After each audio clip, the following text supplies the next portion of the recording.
Hello, Garland Nixon here. We got a new Nord Stream hoax to talk about. Let's talk.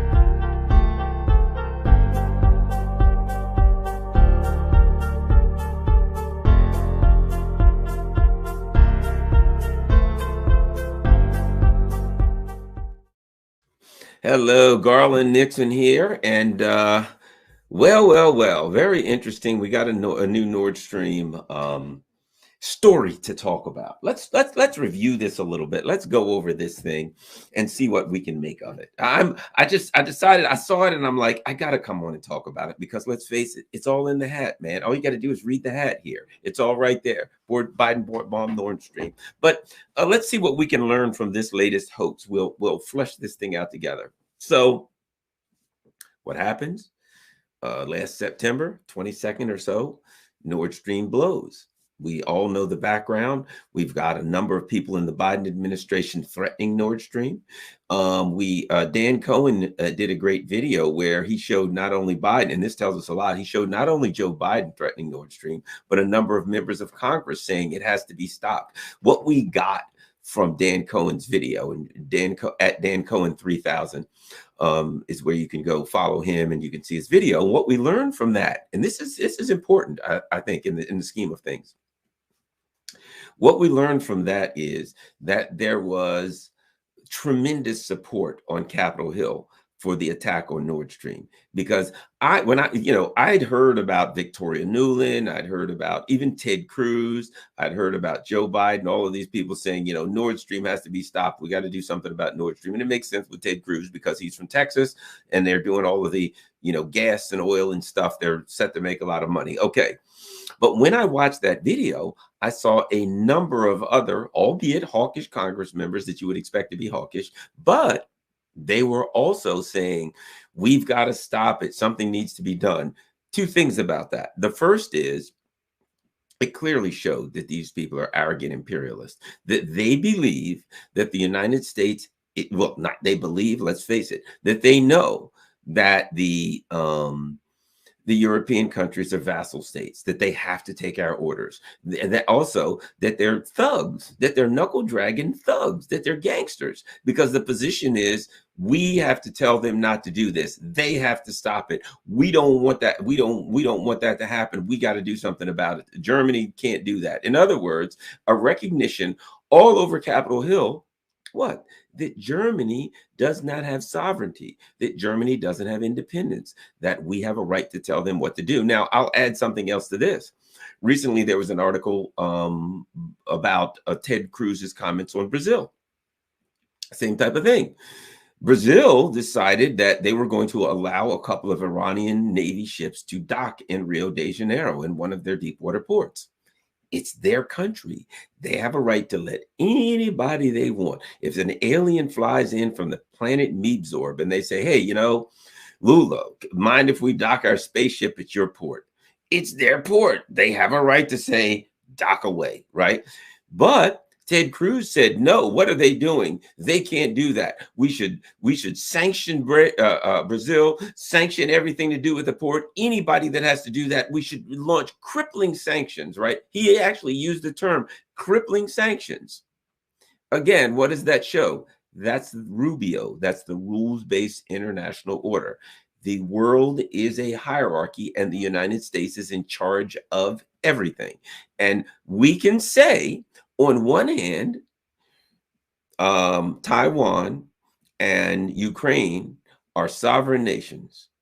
They're not under the sphere of influence of China or Russia, even though they're on their borders.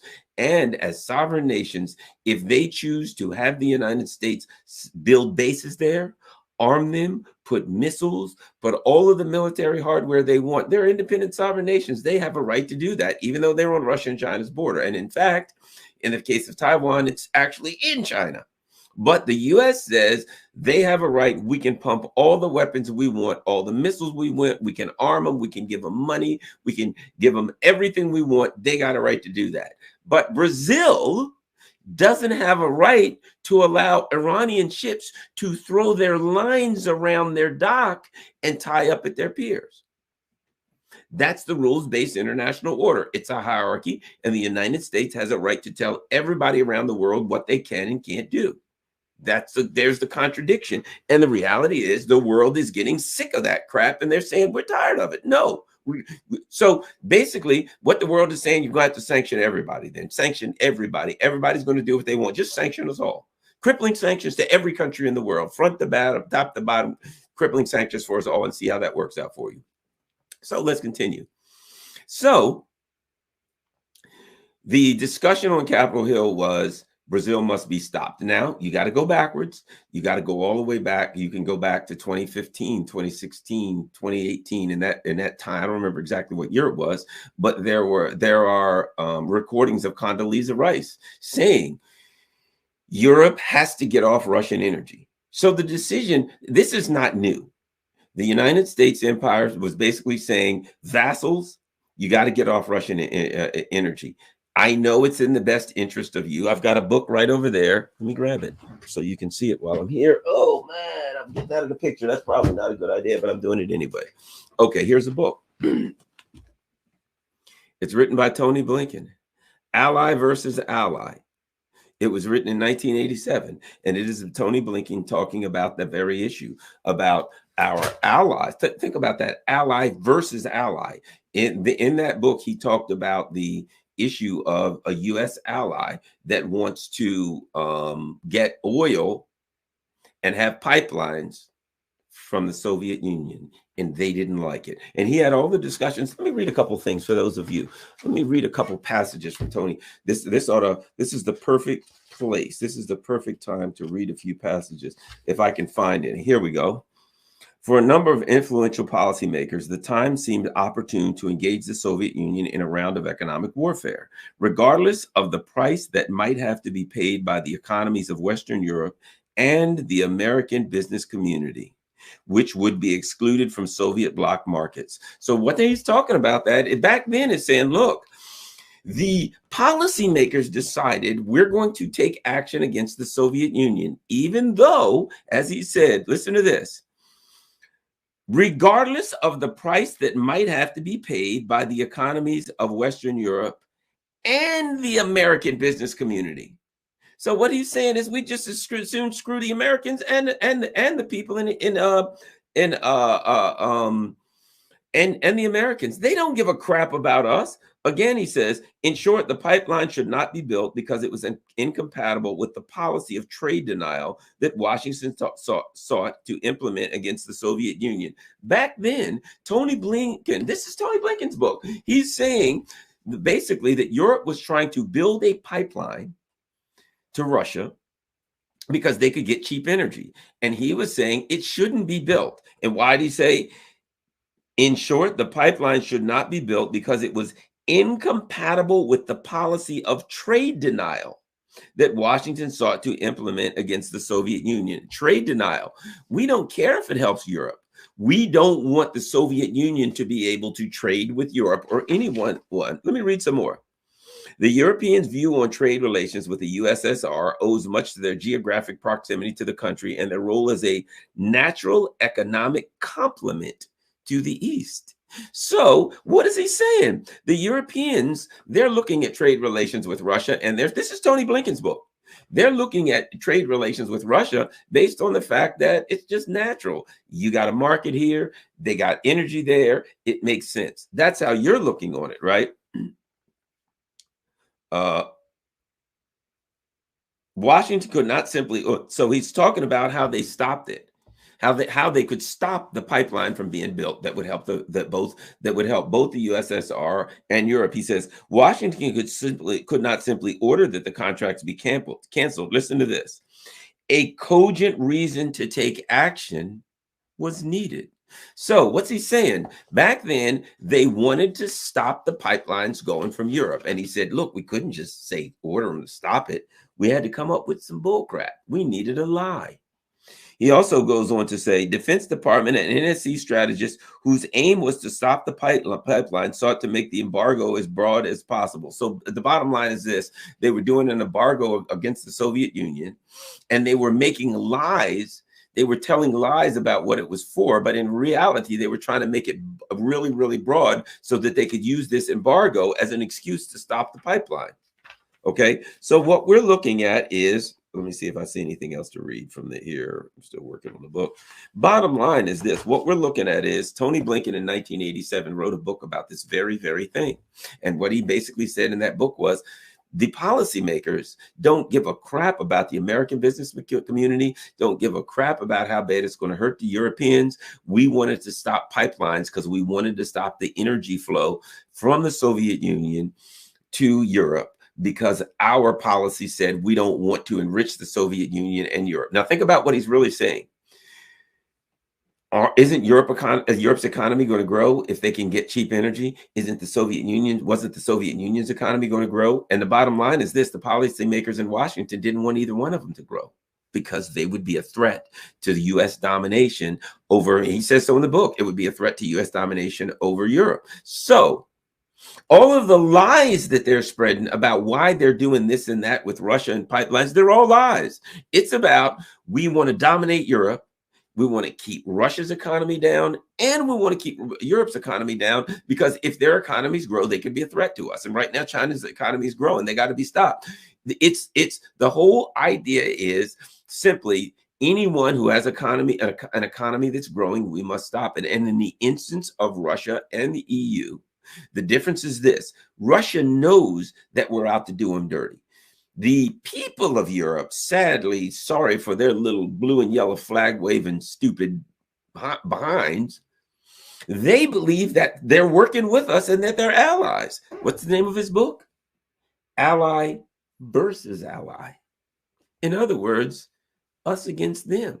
But keep in mind something: it's going one way. It's not them against us, it's us against them. The Europeans are not acting in a way to try to prohibit the US from doing business with someone, to try to hurt the US's economy, to try to inflict their pain on us so that it benefits them. So the ally versus ally is not the Europeans versus us. It's us versus the Europeans. That's what his book was about. How can we dominate the Europeans? How can we hold their economy back? How can we make sure that they don't get a stronger economy at the same time that Russia gets a stronger economy? Because that would weaken our grip on power. That's nothing but pure power hungry. That's it. Ally versus ally. And I thought, oops, ally versus ally. And I thought this would be the perfect time to read a few passages from the book in light of what's going on. Now, let's move forward. So what happens now is, in light of understanding how the policymakers, the Tony Blinkens of the world, think about Europe, it makes it clear to understand why they blew the pipeline. The people in Washington are all aligned with him on Capitol Hill, Democrats and Republicans, and they're saying, look, here's what we need to do. We need to maintain power. We got to weaken Europe and weaken Russia. Boom, blow the pipeline. Now, Seymour Hersh comes out and he states the obvious. He has a firm grip of the obvious. Everybody who has half a brain knew that Biden blew the pipeline. He gives us the details, a very, very detailed report. This is what happened. This is how it happened. This is who was involved. People were pushing back. And if you notice, there was a very, very detailed description of what happened. Now, let me give you an example. As a person who was an investigator, think about this for 1 second. Someone says there was a murder, and they say, who committed the murder? You, Garland, Chicken Patty, whoever, right? Bella Lugris, right? Susan Mercurio, Susan Mercurio, whoever. That's who did it. So they say you committed the murder. And not only did they say you committed the murder, they have a detailed description of how you committed the murder. How Garland commit the murder? Well, He plotted in this and such way, and then he drove here. Then he checked online for this, and they just have a detailed. And then he went here. Okay, this is where he bought the murder weapon, and this is the kind of murder weapon. This is where he disposed of the murder weapon. This is where he bought the ammo. This is what he did. He stood on this building with binoculars, and he plotted where the victim was going to. And they had all of these details, and he had 3 people with him, and all right. When I heard that detailed thing, I would come right out and say it's a bunch of crap, and I'd say, you know what? Here's the best thing we can do, an investigation. Because it would be like the Steele dossier. Perfect example. The Steele dossier came out. And as soon as you look at the Steele, there was details in there. And as soon as you look at the Steele dossier and you read it and it says, yes, the Russians were funding this action through their consulate in Miami. And you look at it and you say, well, let's check the old consulate in Miami. Wait a minute. The Russians don't have a consulate in Miami. There's something wrong with the Steele dossier, and it's glaringly obvious. And an investigation should quickly reveal that. But for some reason, the FBI couldn't figure out that there was no consulate in Miami. I don't know. You have to talk to them about that. So the bottom line is, as an old investigator, there's lots of sayings that we had, and one of them was, sunlight is the best disinfectant. So if you accuse me of an intricate plot, I'm going to say you need to look into that intricate plot. I can provide evidence where I was. You said this person, I can provide you all the evidence, the alibis. It's a bunch of crap. But you'll notice something. Seymour Hersh provided a very detailed explanation of who was who and what was done and blah, blah, blah. And most of the people in the Biden administration didn't talk about it. All they said was, it's a lie. It's a bunch of crap. I don't know if anybody would listen to this. And then we hear, well, Sweden's doing an investigation. Great. Well, we're going to get information from Sweden. That's excellent.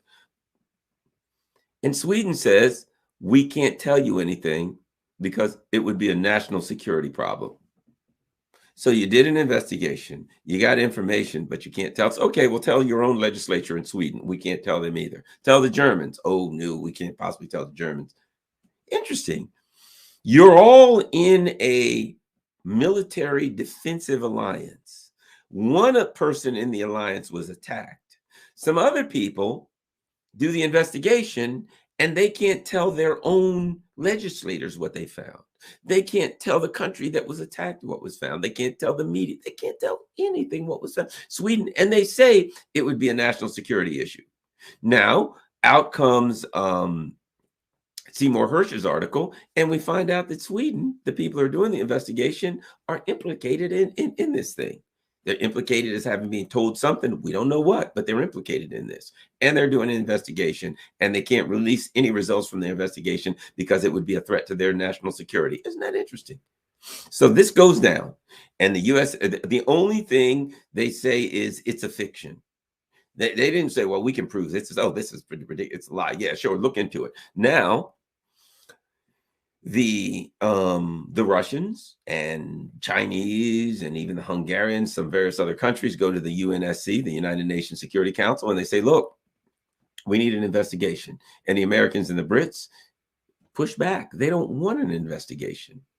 I find that suspicious. They don't want an investigation. They don't have much to say about it. They're accused and they don't want an investigation. And the only people that did an investigation can't release any of their information for the investigation. By now, it's glaringly obvious that we're looking at a cover up. And it's also obvious because of, all of the things that were said around it. Make it clear. Victoria Nuland, Biden, these people blinking, they're bragging. What a great opportunity. Oh, this is wonderful. That's the best thing that could have ever happened. But we don't know anything about it. We didn't do it. Okay.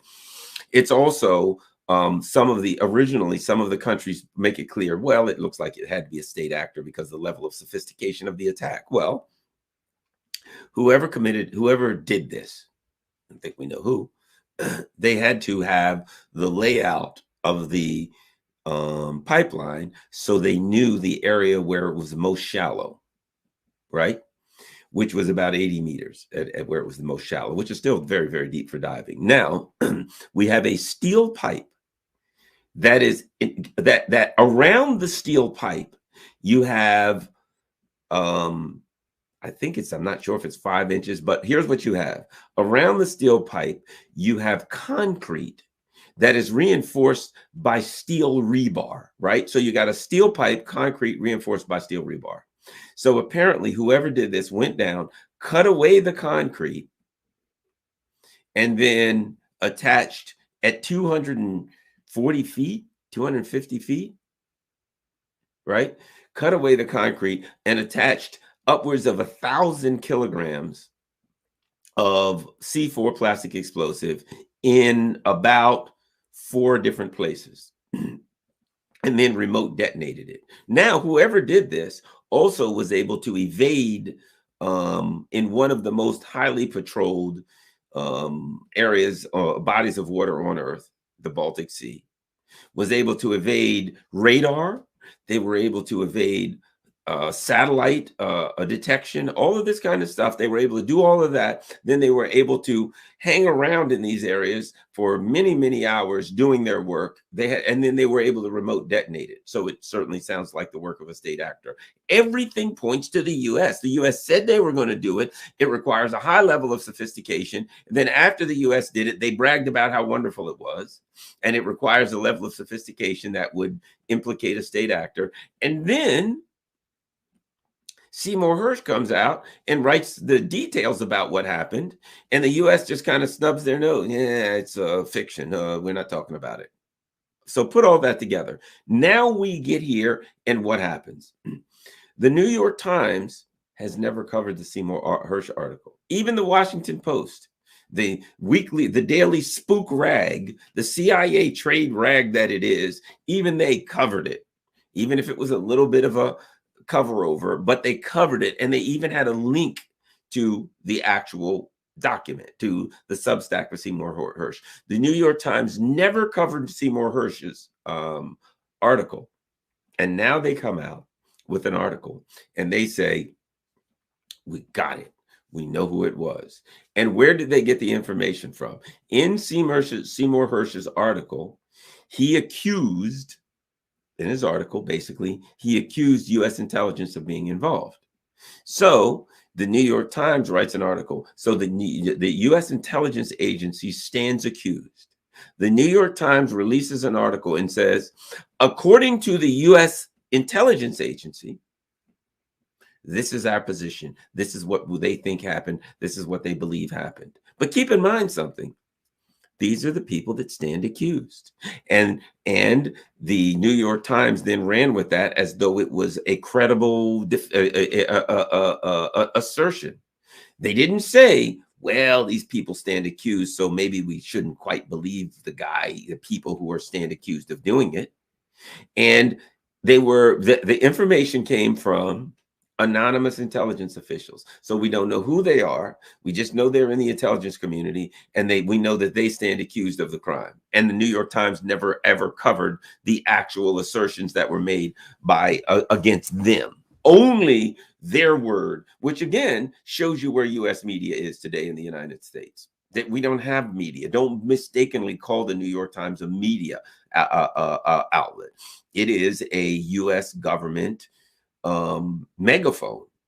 It's a U.S. government trade rag. So that goes on. So what do they say as the day goes on? What do you know? The New York Times releases a document. Hey, we think we know who it was. It was some people who were, and this is how convenient it is. Again, how convenient is the story?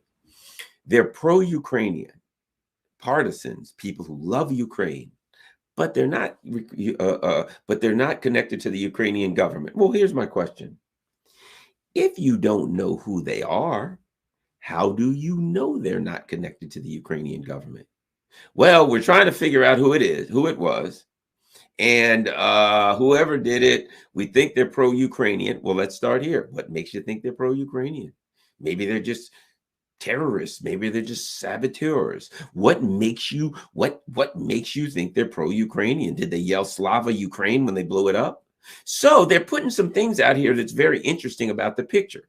They're pro-Ukrainian. So now you're tying it to Ukraine, but not really, because they're not connected to the Ukrainian government. Again, you don't know who they are. How would you know that they're not connected to the Ukrainian government? Now, let's go with your story and your assertions as though there was a modicum of truth to it, even though we know there isn't. Let's just go down that road so we can demonstrate how absurd this story is.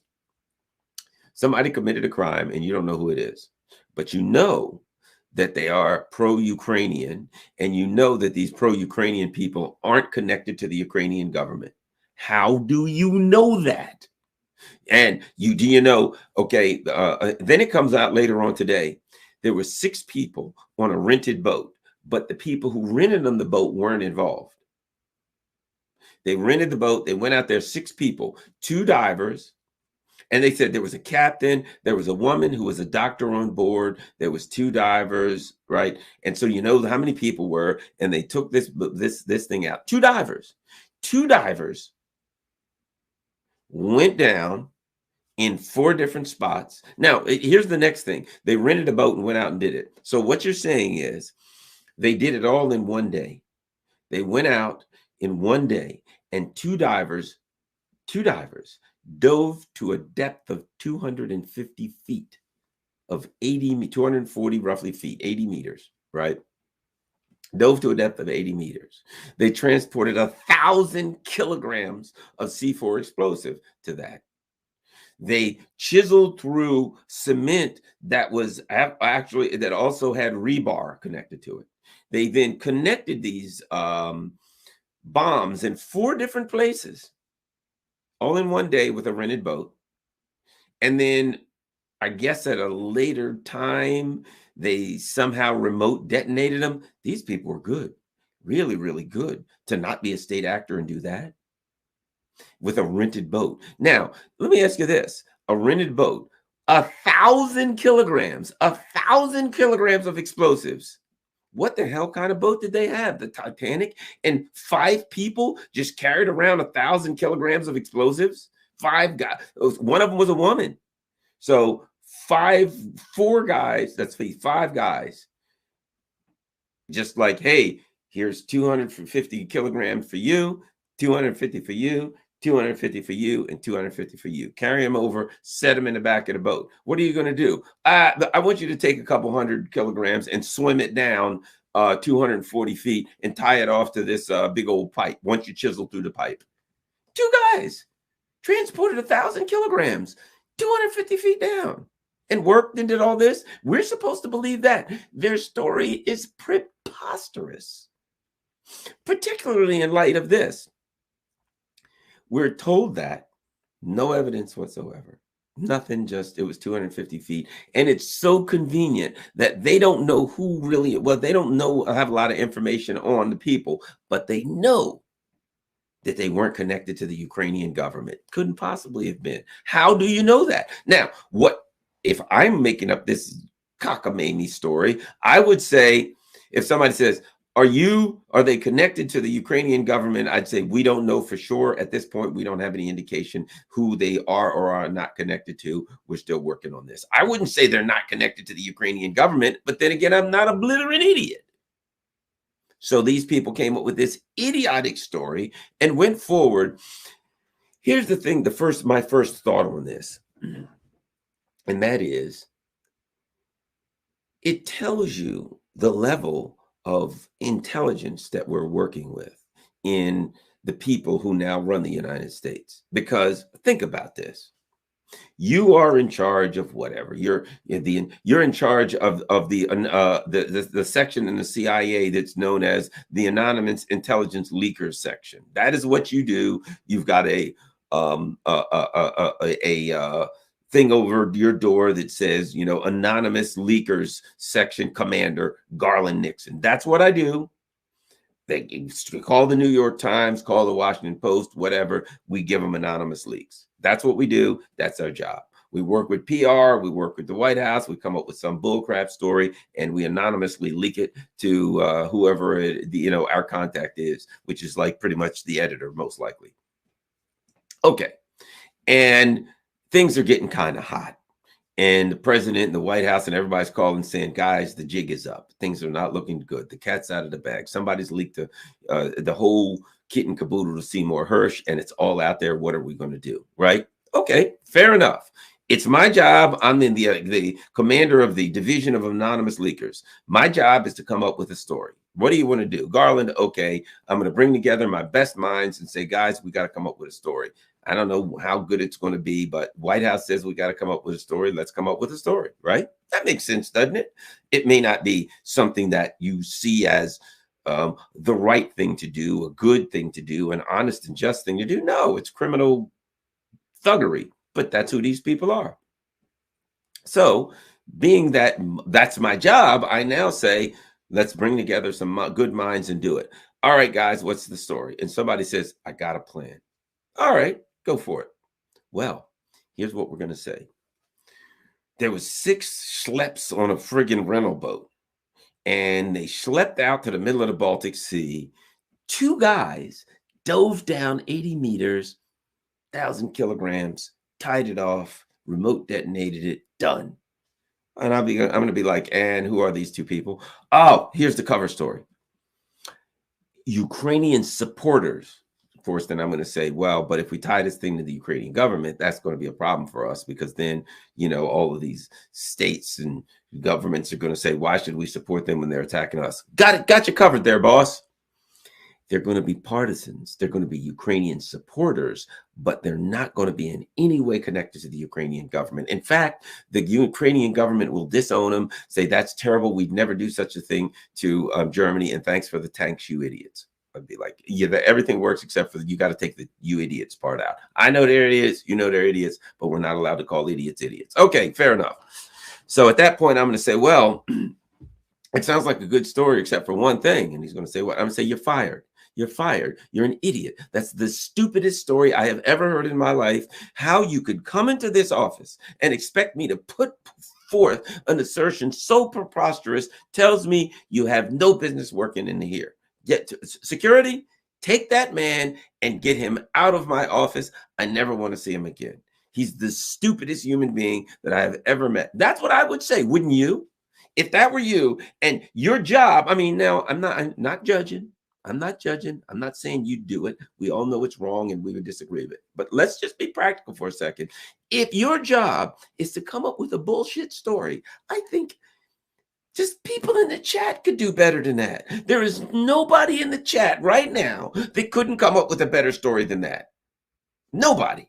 Even if we got NAFO trolls in the chat, the NAFO trolls would be like, yay, Pootler is a Pootler, Hitler Pootler. Okay, NAFO troll, come up with a story. Sure, no problem. All right, I got you. The NAFO troll would come up with a better story than that. I can't imagine that there is a person that couldn't come up with a better story than that. But the people who run our intelligence agency literally heard that story, took notes, went back to the White House.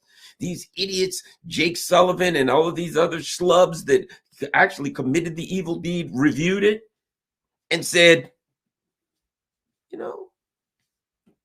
I think this will work. It never dawned on their thick little heads to think there's a few holes in here, number one. And number two, people are going to ask a few questions. The UN Security Council is going to say, okay, well, good. People are asking us to do an investigation. Now you got some meat for us. You got something for us to look into. We're going to put together an unbiased committee, and now we're going to take what you have, and what we're going to need is the information that you have, and we're going to dig into that, and we're going to figure this thing out. And they're going to be like, oh, yeah, oh, righty. We can't give it to you. Why not? Now, they can't say because it doesn't exist, we made it up, but they got to come. Now, here's the problem. A liar better have a good memory, as they say. Every lie, you need another one to cover it. So now you're going to come up with it. You come up with this cockamamie story. So if I had to guess who came up with it, it is so stupid, I'd have to guess Kamala Harris. It sounds like something Kamala Harris would come up with, but maybe I'm wrong. But at any rate, so now you now have to cover that story because people are going to start.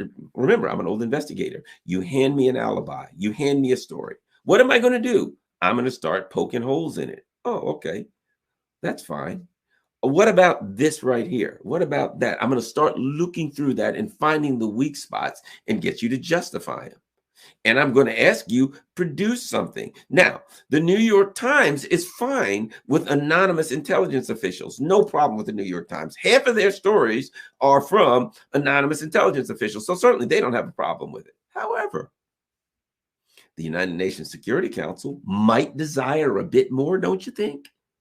Don't you think maybe people who want to do a credible international unbiased investigation may want a little bit more than anonymous intelligence officials? So what happens now if the UNS now, because now what you have to do, think about this. Before, what the US had to do was it had to block an investigation into the Nord Stream pipeline. Not an easy task, but that's what they had to do. Twist arms, threaten people, whatever they had to do. They had to block an investigation into their dirty deed. Now, they have to not only block an investigation into that, they have to block an investigation into their assertions. Now they claim they have information about things. Now they got to block an investigation, because when people say, okay, you've made an assertion, give me some information, they have to say, I can't. Well, we want to look into it. No. So you can't look into the bombing. No.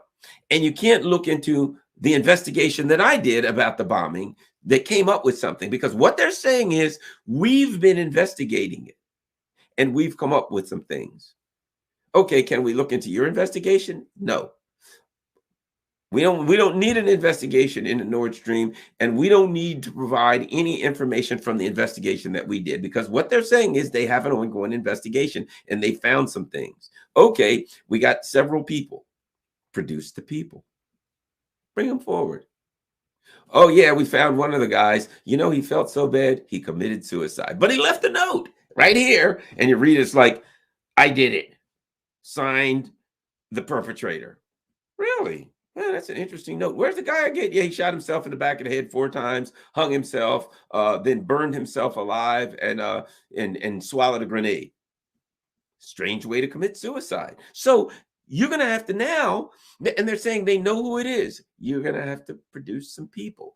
But if they produce some people, who besides me thinks that I wouldn't want to be one of the people that they produce? Because anybody that produces, they're going to produce the body. They're going to produce the carcass. They may just go right down to Bakhmut and find one of those poor bastards on the front line that got chewed up by shrapnel and, you know, erase the Hitler tattoos off all of his friggin' arms and drag him down to, put him in a friggin' box and take him to, New York or whatever, to the Security Council. Here's the body. Yeah, but the guy's blown to bits. You know, funny you should ask that. He was, when he actually blew up the pipeline, he was a little too close to the explosion. He blew his arms and legs off. Things happen, you know, but we found out it was him. Okay, give us the evidence. Tell us how you knew it was him. Yeah, that's secret. It's national security. We couldn't possibly tell you that. Really? Well, why's the guy got Hitler tattoos all over him? Yeah. Oh, Hitler. No, that's a plus sign. The guy was a mathematician, you know, figured out all of this stuff. It got the plus sign that he had on him got mangled and burned and kind of little disfigured on his skin. It's just a plus sign. The guy was a mathematician. That's how he did all the calculations to figure out how to do this very intricate task. So yeah, that's not really a Hitler swastika or anything like that. So yeah, here's the body. That's the best they can do. They have driven themselves into another corner. So now they got an investigation, they got a block, and investigation into their investigation, they got a block. It was a blunder. The smartest thing they should do. Look, it's like this. You know, I used to teach criminal justice, and I used to say to people, look, the Fifth Amendment gives you the right to remain silent. You are presumed innocent unless proven guilty. And if you are given your Miranda rights, you will be told anything you say can and will be used against you in a court of law. Once somebody tells you you don't have to say anything, and if you say anything, it will be used against you. It will be used it will likely be used as part of the evidence to prosecute you. Why would you ever say a word? The only thing you should ever say to the police is, hey, Nixon, we're pulling you over, and we got some questions for you. Officer, am I being detained or am I free to leave? You're free to leave. Thank you, officer. I'm going to slowly turn around and walk away. I will be leaving then. You're being detained. Thank you, officer. I don't answer any questions without my lawyer present. Now, I don't have to say that I don't answer any, especially don't answer any questions with my lawyer present. But the bottom line is, if the cops grab you and lock you up, never ever say a word. Well, where were you going there, Mr. Nixon? Your officer, I don't answer any questions without my representation present.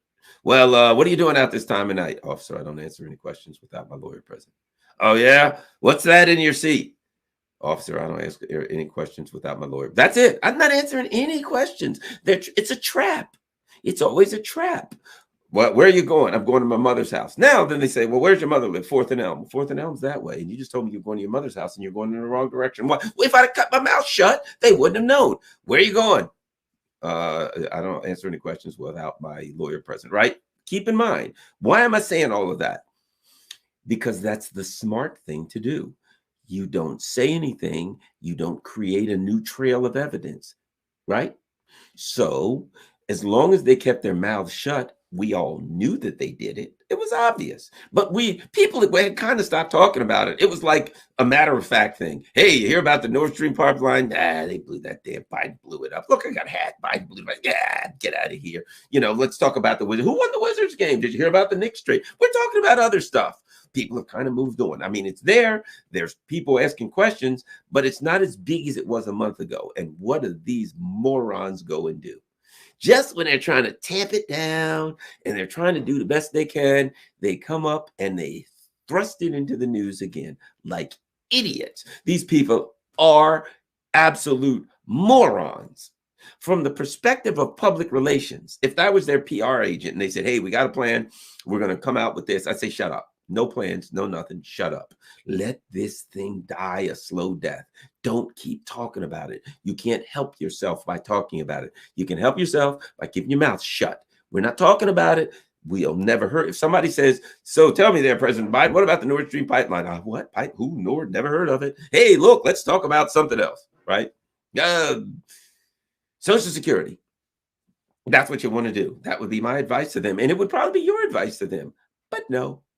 Absolutely not. No, they're not smart enough to do that. These people are blithering idiots. So instead, they crank up the volume on this thing again. Hey, looks like everybody's not talking about Nord Stream, huh? Looks like the fires kind of died down on the old Nord Stream attack, huh? Yeah, let's blow it up again.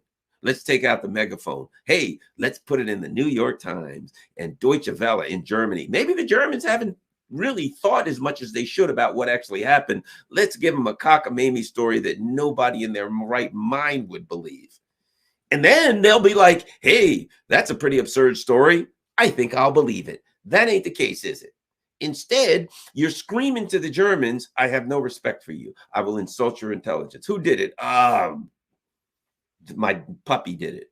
My puppy, he swims real good. He's a lab retriever. He swam down with 1,000 kilograms of plastique in his mouth, and he bit it onto he chewed. He chews through rugs and socks and things like that. He chewed through the concrete and the rebar. You might as well said that. You might as well have said my puppy ate my homework, as far as how credible your argument is that conveniently some people rented a boat and it was like a Gilligan's Island kind of thing. I guess they're on a 3-hour tour. There was a woman, she was a doctor, and think, the woke people, I'm surprised they didn't say, well, who did it? There was a woman, there was a gay guy, there was a Latino, and there was a mixed couple. Did we miss anybody? We don't have any Eskimos. There was an Eskimo. Yeah, I'm surprised they didn't do it like an advertisement these days, like a Super Bowl advertisement, where they make sure they checked off all the boxes. Where they, Tony Blinken came back and said, we'd like to revise who was on the boat. Apparently, there was a gay person on the boat. We didn't know he was on the boat, but now we've decided. We've discovered that there was a gay person on the boat, so we have fair representation. And I think they had a multicolored flag flying on the boat and they all had on Black Lives Matters masks, because we wouldn't want anybody committing crimes that didn't appropriately check off all the boxes. So that's the intelligence that we have. A gay guy, a mixed couple. There was a woman on the boat, but she was part of a mixed couple. I think there was a Muslim on there. Could have been a Muslim. Maybe yes, maybe not. But at any rate, and a Jewish person. So we had all the boxes. It was a very appropriately arrayed group of people that committed this terrorist act. And that's pretty much it. That's how we do things. They might as well have done that. Why not? It's a Hollywood presentation. Why not go full woke with it? That'd be a good idea. So they do this, and like morons, this is now back out into the ether. Now, let me add another reason I think it's really stupid. You know, somewhere out here, there's a leaker, and the leaker knows what happens, and the leaker is talking. And the leaker has talked to Seymour Hersh, which means Seymour Hersh knows more than he said, which means the leakers know more. And now you've embarrassed these people. You've humiliated them. Now they came forward for whatever reason, they talked. And now you proved to them how stupid you were, but at their expense. You came out and said, yes, sir, whoever leaked, that was a bullcrap story. It was really this multi-gendered group of people who were on the boat and checked off all the boxes. They're the ones that did it. I guess, no, come to think of it, it had to be there. They're probably going to revise that to a seventh person, and there will be like one of these non-gendered, nondescript people will also be on the boat, because you wouldn't want to have a terrorist attack and not have a non-gendered person on there too. Guarantee that's coming next. There's a seventh person on the boat, and that person was non-gendered or something. That's coming. So what's going to happen now is I'm suspecting that you pissed some people off, and they're going to release more info. I suspect that Seymour Hersh, did you see the video or hear the audio? Apparently he was being interviewed, and he couldn't stop laughing when he was told about it. And he said, just basically said, I can't believe how stupid these people are. And if you look at their foreign policy, it ain't hard to believe how stupid they are. Look at Tony Blinken. Could there be a human being that has ever been born that could be stupider than Tony Blinken? I don't think it's possible. So, well, Joe Biden, but I mean, 6 in one hand, half a dozen in the other. Kamala Harris, yeah, I guess I'm kind of really hurting my own argument, aren't I? Kamala Harris is, but I don't really count Kamala Harris in the same discussion as adults. You know what I mean? When you talk about Blinken and you talk about Biden, these people are morons, but they're different kinds of morons. Blinken is the evil kind of moron. You know, he's the kind of evil, right? Biden is the brain dead kind of guy that you feel sorry for, because even he wasn't very bright when he was young, but even now, let's face it, his brain probably looks like Swiss cheese. And then when you go to Kamala Harris, intellect, it's bad. I'll put it like this. I hate to say bad things about Kamala Harris, because it's bad luck to talk bad about people like her. You know what I mean? I mean, it's not good luck. You talk bad about people like Kamala Harris, I think like a tree will fall on you or something like that. Just smile at her, give her some candy or something, and let her go sit in the corner, because the universal will really come after you if you talk bad about people like Kamala Harris. Just let her be. That's all I got to say. So we got a flock of morons here of the highest order. And I think now they've pissed some people off. And I will suspect, mark my word, within 10 days, I think you're going to see more evidence. I think that this is the other thing, too, that never dawned on them. They only took one thing into account, and that was, well, we got people out here who are whatever, Democrats, Republicans. To me, I'm going to be honest with you. When I look at these two parties, if you're still a member of one of these suicide cults, I don't know what to tell you if you haven't figured out the issues with these two cults. But so from their perspective, let's face it, they've done Russiagate, they've done January 6th, and now the Republicans are like, yeah, we got our people convinced about freaking Chinese weather balloons. At this point, if you can scare somebody with a balloon and you can convince them that China works for that Trump works for Putin, that Biden works for China, you notice the pattern here, that the other party's president works for a foreign power. At this point, if you can't pick up that pattern, that maybe there's something wrong with it, you probably need to hang out with Kamala Harris. I'm just throwing that out there. Yeah, you hang out in the room, room where we put Kamala Harris people. If you haven't figured out that pattern, hey, what about Trump? He works for Putin. Oh, really? What about Biden? He works for Xi Jinping. If you haven't realized these two parties are mirror images of each other, and you're afraid of a friggin' balloon, a weather balloon. Yeah, you got problems anyway. But at any rate, so what we're looking at is they looked at it and they said our constituency will believe anything. They'll believe Trump works for Putin. A friggin' balloon floats over. You point to that. Yeah, the Chinese are spying on us with a balloon. And they'll go, oh my God, not a balloon. If you think about that, they feel empowered by that. If you once, I mean, let's face it, some guy has a girl and he's out chasing other babes. And she says, hey, I saw you in a car the other day with a beautiful woman and she was naked. And he just like makes up a story. Yeah. Oh, she was a hitchhiker. What was she doing naked? She was a naked hitchhiker. I mean, that's a new thing, kind of like streaking now. They used to streak. Now it's naked hitchhiking. Go figure. And being the nice guy that I was, I gave her a ride. And she's like, but you were naked too.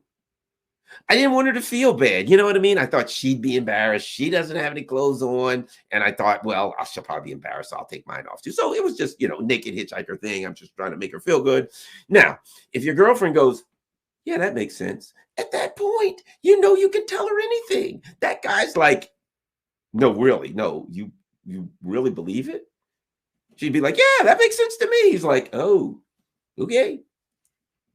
And from then on, he can tell her anything because he knows that she'll believe anything. Either she believes it as a matter of faith because anything he says she believes it, or she believes it because she's just that stupid. So once you convince people that Biden works for China and Trump works for Russia and weather balloons are spying on you, at that point, it makes you kind of cocky. You know what I mean? So they're thinking about the schleps that they can tell them anything. What do they care about the story? What do they care what the story is based on what they've been able to convince people over the last couple of years? Any story they give them is good enough.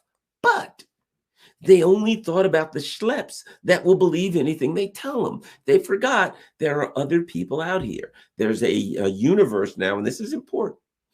There's a universe of alternative media. People like me. I'm just a little guy.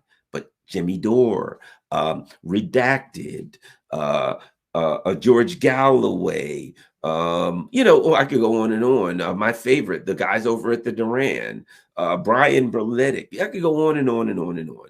And all of these people are going to be like, man, this is a crock of crap. You got to be kidding me. So there's this thing they didn't take into account, and this is important, this is powerful now, is going to hit the alternative news universe, and the alternative news universe is going to chew it up and spit it out like sharks biting down on a seal. That's what we're all going to do. Now, the mainstream media is going to go, yeah, makes sense to me. And we're all going to go, you got to be freaking kidding me. And we're going to make jokes about it, and we're going to expose it, and we're going to take it apart bit by bit by bit. And lots of people out there, and then people are going to write in the alternative on Substack and Medium and here and there, and people in the alternative media are going to be writing articles on it, and the alternative media is powerful now. And reverberating out from the alternative media will be a wave of criticism. And that will blend, in my opinion, and the alternative media will be waiting for more. We will be waiting for the next article from Seymour Hersh that is surely coming. And when that comes with more information, and they're like, oh yeah, you think it was a boat that 6 schleps in a friggin' sailboat went out there and did it? Well, take a bite out of this. And he's going to have a whole new document with all kinds of things, all kinds of stuff. So-and-so sent an email, did this, went there, blah, blah, on and on and on. There will be more coming. And it never dawned on them that they were just continuing to keep open a subject that they would have been better off to allow closed.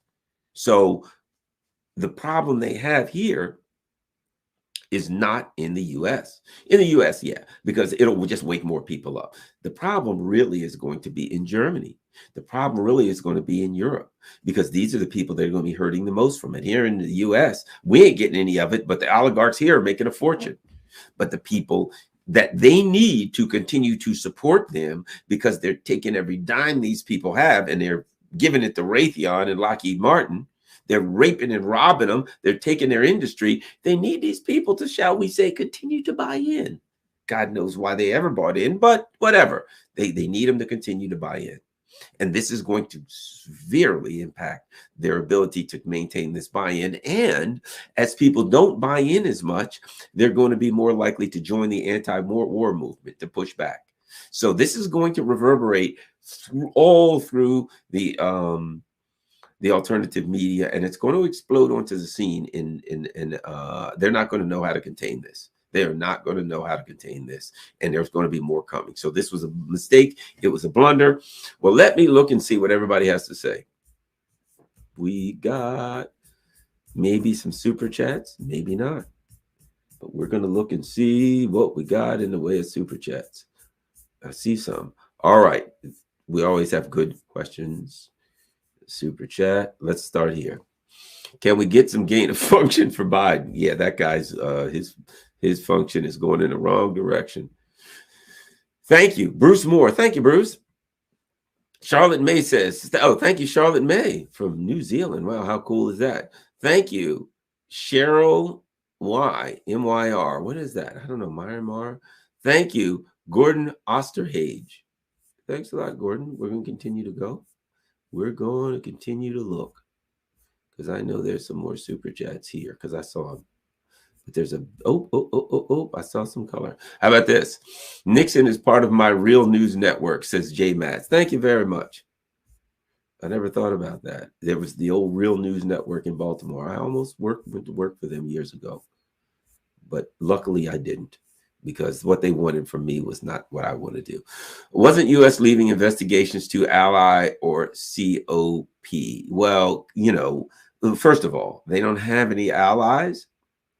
And any investigation or anything done is going to be controlled by the United States. So no, it just, what do we got? Let's look at this. We investigated ourselves and we have found we did no wrong, said by every internal affairs of every police department. You are correct. From a person who used to be in charge of internal affairs for the police department, I can tell you that for a fact. I was an honest guy, but ain't a whole lot out there. Rex Dillons, thank you, Rex. Okay, let's see what we got here. Balloon Allen says, hey, Garland, the movie version of the Nord Stream bombing is really going to give Thunderball a run for its money. Yeah, that's a good one. And, you know, it'll be like they'll have Putin and he'll be swimming down there doing it. And it'll, you know, they'll have some white helmets trying to stop him. And then ultimately, like George Clooney will direct it and it'll get an Oscar. Let's go next. D. Bow, the Black Panther, says, I think they have to address it, Garland. Seymour is about to reveal more in another report. That is their way to filibuster and cloud his upcoming report. Yeah, but I agree. They're going to have to address it, but they can't. Think about that. The old catch-22. They have to, but they can't because they're guilty. So the question is, how do the people of Europe deal with that? Thanks, Honeybell. NSC Security Service says, keep doing a good job in spreading the truth. That threw me a minute, but so spreading the truth. Thank you very much. Doing the best I can. Hey, how about Rex Dillon? Thank you, Rex. How about Rachel Ligon says, we are a jock, a bad one. Where are we going, sir? Well, I don't know where we're going, but I can't figure out why we're all in this handbasket. Thanks, Top J. All right, we're going over and let's see what's happening here on Rockfin. Greg D says the world's colonizers being devoured by their own Frankenstein monster. That's it. They're eating themselves from the inside out. Ash Cat, thanks a lot, Ash Cat. And that's that. And that is that. Okay. Let's see. How can the USA pull out of the credibility tailspin? Thanks. Now they can't. There's no way to get out of this one. They can't get out of it because they're just digging themselves a deeper hole. Everybody knows it's preposterous. They're making themselves look like idiots. And here's the thing about it. It's like they believe that they can control any narrative, that they can make any narrative, no matter how absurd. So they sit around, and because of the mainstream media, they say, look, here's what we're going to do. We're going to come up with this, and we're going to drop it in the New York Times. Excuse me. And from their perspective, we'll drop it in the New York Times, and it'll be strong. We'll push it. We'll push it in all the newspapers. We'll push it in the newspapers in Europe, and then that'll be that. like idiots. But the people who hadn't really thought about it or heard about it will read this, and then alternative media will blow it to pieces. So it was just a terrible, terrible, terrible move. You cannot seek justice from an injustice, from an unjust system.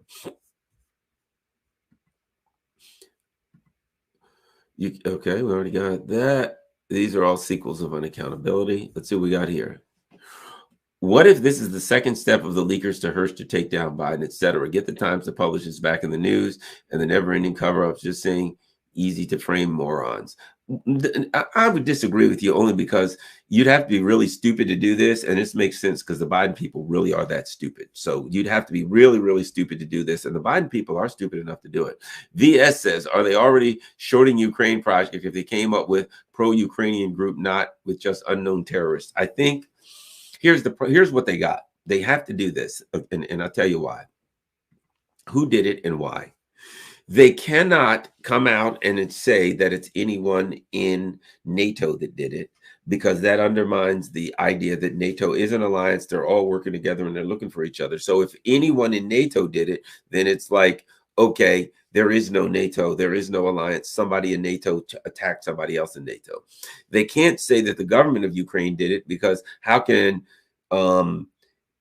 Ukraine attack Germany and then you ask Germany to help Ukraine? So how can they? It's just so incredibly convenient. And you say, look, these were supporters of Ukraine. They weren't Ukrainian. They're who knows where. They probably weren't even from Europe. They're from another country. They'll probably say they were from. They don't wave their hands My around stupid wild accusations. They don't need to do that. It's enough. There we go. Isn't it crazy how sometimes you're talking and all of a sudden your phone just starts playing a YouTube video?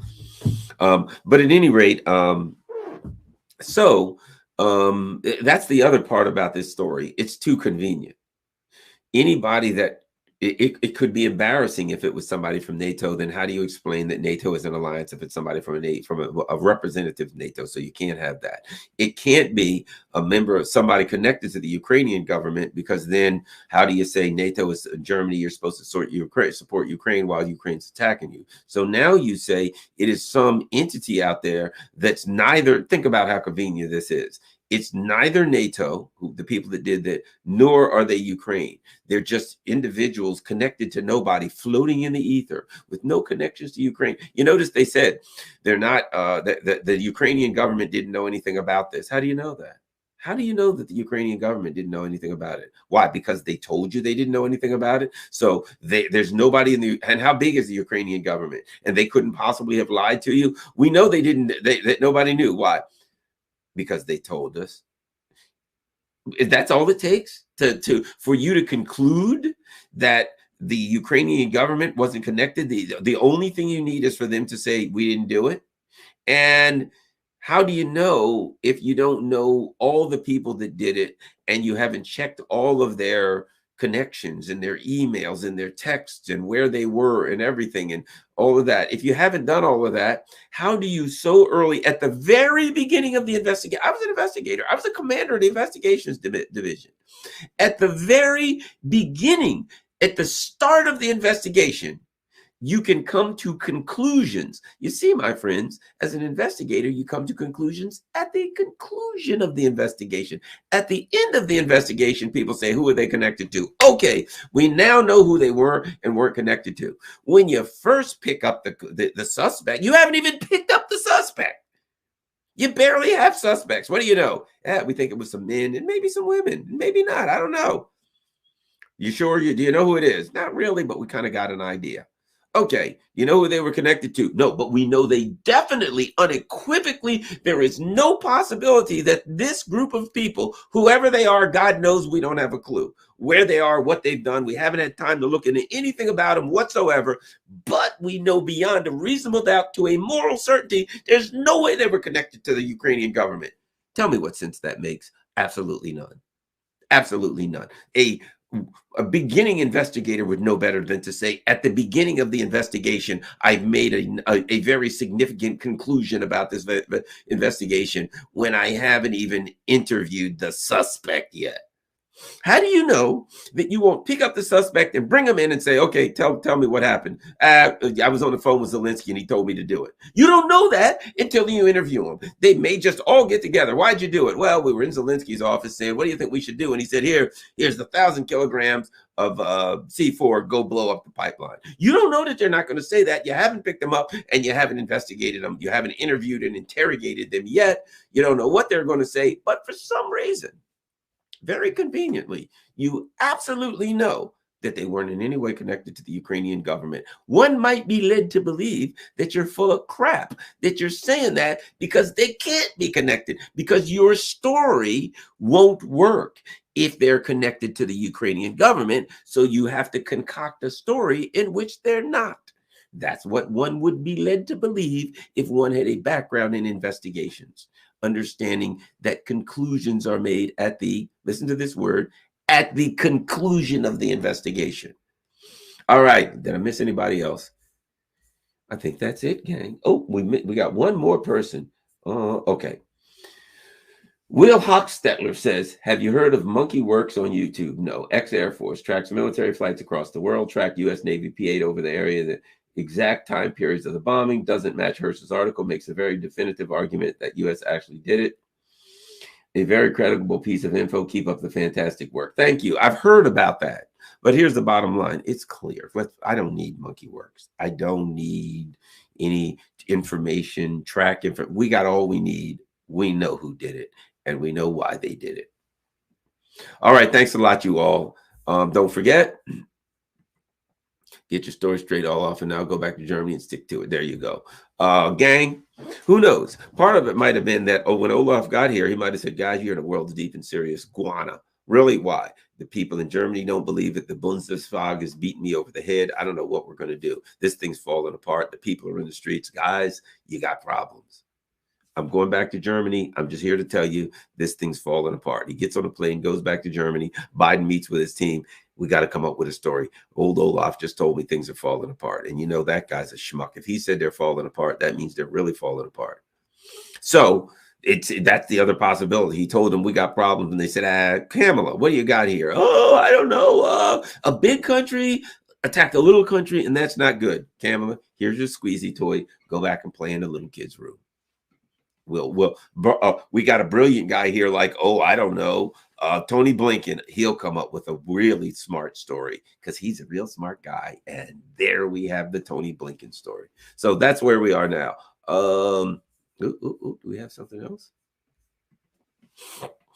Gladys Mosley says, under Joe Biden, American foreign policy is both sloppy and erratic and dangerous. Their aim seems to be make anyone but the U.S. look like a suspect. Can anyone in Washington discern between a good idea and an ill-fated one? No, they're stupid people. They're the stupidest people you will ever meet in your life. That's who the Biden team is. Really, really, really stupid.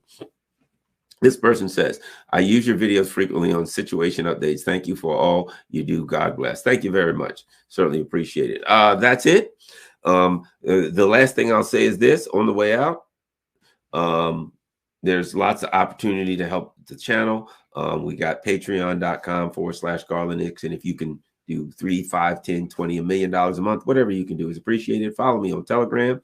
If you can't do Patreon, buy me a coffee is great. PayPal. That's all that scrolls across the bottom of the screen, and it's also in the show notes.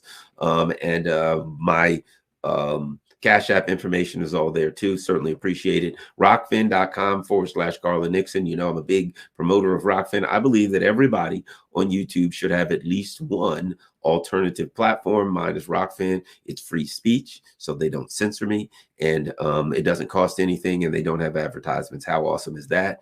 And but the way they stay in business, you know the spiel. If you watch my show all the time, I'm a big supporter of Rockfin. I mean, it's great. You can go there. You can join Rockfin. You can watch all my videos. You don't have to deal with advertisements. That's awesome. And you don't have to deal with it's all free speech stuff. And there are a lot of really good shows on Rockfin because, again, it's free speech stuff. So if you like that stuff, if you like a lot of different things that are push back against a lot of mainstream narratives, you'll like Rockfin. I really enjoy the stuff on there. Slow News Day and all the big people are on there too. And the Duran, everybody's on there. And then the The Last American Vagabond, Ryan Christian. He's a guy that I have a lot of respect for. He's done a lot of good work over the course of time. And but the thing about Rockfin is how they stay on the air if you can afford it. If you can't, keep your money, keep it for your family. If you can afford it, Rockfin does subscribers, and I do one subscriber show every week. It's every Wednesday from 9 to 10 a.m. with Scott Ritter. That's my subscriber only show. It's $14.99 a month, but if you join for the entire year, it's cheaper. It's like 12 or something like that because they give you some free months. If you can afford Rockfin, that's great. That helps keep a free speech platform going on and if you can afford it only, and and free speech and no advertisements, alternative news platforms. We all got to have one because they could kick me off Twitter on any given day. So those who can afford it, please become a subscriber on Rockfin. Those who can't, if you can help on any other thing, that's fine. If you can't, keep your money to yourself. And thank you for watching. And I tell you what you can do. If you can't afford it, that's fine. I want everybody to have the opportunity to. To me, that's what alternative news is about. What you can do, whether it's me or any of the others, if you cannot afford to help any of the shows, just share them on your social media platforms. Just share them on Twitter or YouTube or wherever the hell you are, and that'll be great. And give some other people the opportunity to maybe hear some things that they wouldn't hear in the mainstream news. Maybe wake them up a little bit. How's about that? I think that's it for everyone. Oh, I don't want to miss the last person. Somebody else. Thank you for the whole truth and being on Rockfin. Thanks a lot, James Boyajian, I guess. All right, thanks a lot, you all. I'm tired. And I am, and my email, garlandin@gmail.com. Peace. I'm out.